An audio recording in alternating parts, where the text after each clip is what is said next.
Sachal news net work کی videos میں خوش آمدید۔ ناظرین، ویڈیو سے متعلق اپنی قیمتی رائے کا اظہار کمنٹ باکس میں ضرور کریں اور چینل کو سبسکرائب کریں۔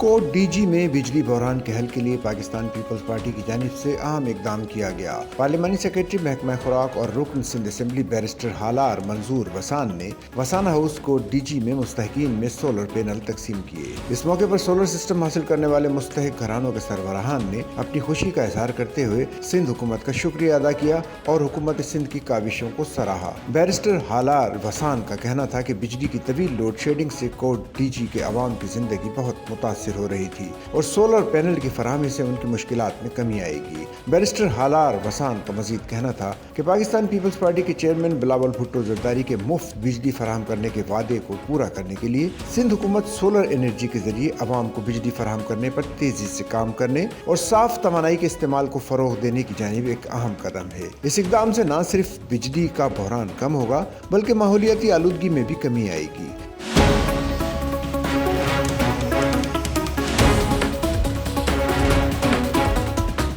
بیرسٹر حالار وسان نے کہا کہ سندھ حکومت عوام کو بنیادی سہولیات کی فراہمی کے لیے پرعزم ہے اور سولر پینل کی تقسیم اسی عزم کا حصہ ہے۔ انہوں نے مزید کہا کہ پیپلز پارٹی کی قیادت سندھ کے ہر گھر کو روشن کرنے کے لیے کوشاں ہے اور مستقبل میں بھی ایسے منصوبے شروع کیے جائیں گے۔